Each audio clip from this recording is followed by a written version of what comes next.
Hello hi friends, ఈరోజు recipe వచ్చేసి egg fried rice. ఎలా తయారు చేయాలో చూద్దాం రండి. మనకు కావాల్సిన పదార్థాలు: ఆనియన్, పచ్చిమిర్చి, కొత్తిమీర, పుదీనా, 3 గుడ్లు. గుడ్లను ఇలా గ్లాసులో కొట్టుకొని, మేమైతే 3 గుడ్లు తీసుకున్నాము. 2 కప్పుల రైస్. 2 కప్పుల రైస్కు 3 గుడ్లు అయితే సరిపోతాయి ఫ్రెండ్స్. మీకు ఎక్కువ కావాలంటే ఎక్కువ వేసుకోవచ్చు. ఇలా స్పూన్తో బాగా కలుపుకోవాలి. స్టవ్ ఆన్ చేసుకొని బౌల్ పెట్టుకోవాలి. ఆ బౌల్లో కొంచెం ఆయిల్ వేసుకొని, ఆయిల్ హీట్ ఎక్కాక ఎగ్స్ వేసుకోవాలి. ఒక 2 నిమిషాలు అలానే ఉంచండి ఫ్రెండ్స్. కొత్తగా ఈ ఛానల్ని విజిట్ చేసినట్టయితే సబ్స్క్రైబ్ చేసుకోండి ఫ్రెండ్.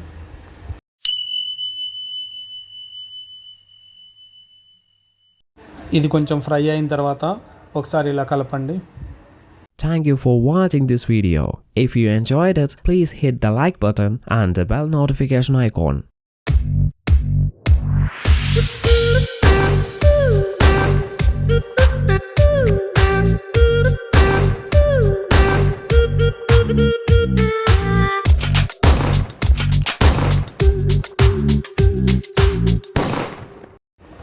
ఇప్పుడు సన్నగా కట్ చేసిన ఉల్లిపాయలు, అలాగే పచ్చిమిర్చి వేయాలి.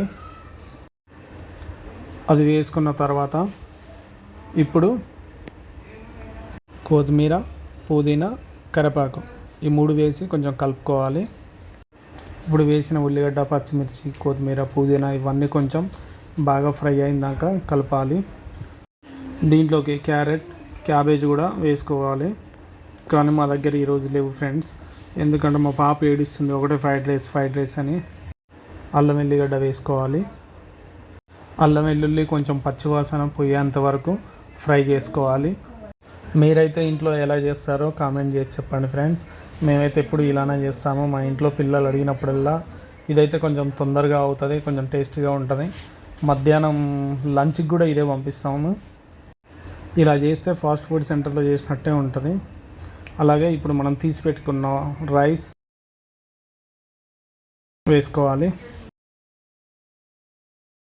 కావాల్సినంత. మేమైతే 2 కప్పులు తీసి పెట్టుకున్నాము. ఇప్పుడు ఫ్రైడ్ రైస్ మసాలా వేసుకోవాలి. అలాగే ధనియా పౌడర్ 1 స్పూన్ వేసుకుంటే సరిపోద్ది. ఇప్పుడు జీరా పౌడర్ వేసేయాలి. తగినంత సాల్ట్, మనకు రుచికి ఎంత కావాలంటే అంత వేసుకోండి.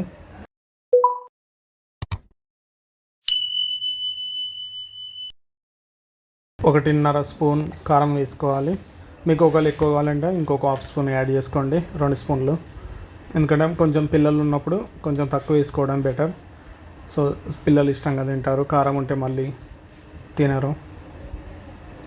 కారం ఇవన్నీ వేసిన తర్వాత ఇట్లా కలపాలి.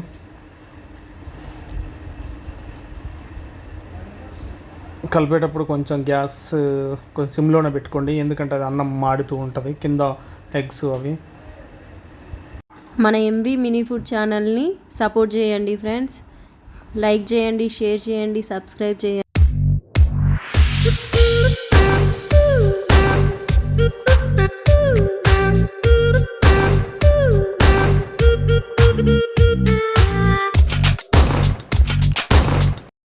ఇలా మసాలా మొత్తం రైస్కి పట్టుకున్నదాకా కలపాలి. కలిపిన తర్వాత ఇప్పుడు సోయా సాస్ వేసుకోవాలి. వేసి కొంచెం కలిపేసి దించేయటమే ఫ్రెండ్స్. అంతే, రెడీ అయిపోయింది. ప్లేట్లో సర్వ్ చేసుకొని ఆనియన్స్ పెట్టుకొని ఎంజాయ్ చేయండి ఫ్రెండ్స్. చాలా టేస్టీగా ఉంటుంది. Thanks for watching YouTube viewers అందరికీ. Okay, bye bye.